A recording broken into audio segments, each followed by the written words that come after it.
മുൻ മന്ത്രി doctor R ബിന്ദുവിനെതിരെ പരാതിയുമായി യൂത്ത് കോൺഗ്രസ്. മുഖ്യമന്ത്രി വി.ഡി. സതീശനെ വ്യാജ വീഡിയോ ഉപയോഗിച്ച് സമൂഹ മാധ്യമങ്ങളിൽ അപകീർത്തിപ്പെടുത്തിയെന്നാണ് പരാതി. ലെവിൻ കെ വിജയനാണ് വിവരങ്ങളുമായി ചേരുന്നത്.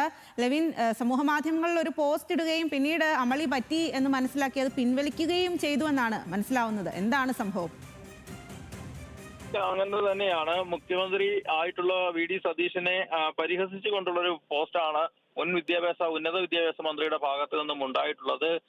ഏറെ മുഖ്യമന്ത്രിയുടെ വൈറലായ വീഡിയോ നമുക്കറിയാം. പൊക്കി വീഡിയോ എന്നുള്ള നിലയിൽ അത് സാമൂഹ്യ മാധ്യമങ്ങളിൽ ശ്രദ്ധ നേടുകയും ചെയ്തിരുന്നു. വാഹനങ്ങളുടെ മോഡിഫിക്കേഷനുമായി ബന്ധപ്പെട്ടുകൊണ്ട് അദ്ദേഹം ചോദ്യത്തിനുള്ള മറുപടിയായി മുഖം കൊണ്ടുള്ള ആംഗ്യം കാണിക്കുന്നത് നമുക്കറിയാം. അത്തരമൊരു വീഡിയോ അത് AI സാങ്കേതിക വിദ്യയുടെ സഹായത്തോടു കൂടി മറ്റൊരു രീതിയിൽ എഡിറ്റ് ചെയ്ത് അത് വേറൊരു അശ്ലീല ആംഗ്യം കലർന്ന രീതിയിൽ അത് ചിത്രീകരിച്ചു എന്നുള്ളതാണ് ഈ വീഡിയോയെ കുറിച്ച് പറയുന്നത്.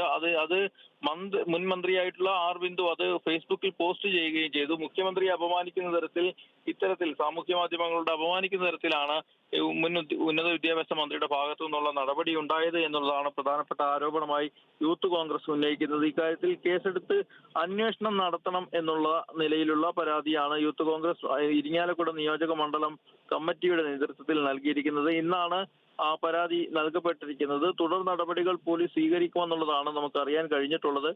യൂത്ത് കോൺഗ്രസ് മണ്ഡലം ഭാരവാഹിയായുള്ള സനൽ കല്ലൂക്കാരന്റെ ആണ് പരാതി നൽകിയിരിക്കുന്നത്. ഈ പരാതിയിൽ തുടർ നടപടികൾ ഉണ്ടാകുമെന്നുള്ള സൂചനകളും ഈ ഘട്ടത്തിൽ പുറത്തു വരുന്നുണ്ട്. മുഖ്യമന്ത്രി അപകീർത്തിപ്പെടുത്തിയെന്നുള്ള കുറ്റാരോപണം നടത്തിക്കൊണ്ടാണ് യൂത്ത് കോൺഗ്രസ് ഉന്നത വിദ്യാഭ്യാസ മന്ത്രിക്കെതിരെ പരാതി നൽകിയിരിക്കുന്നത്. സ്വാതി.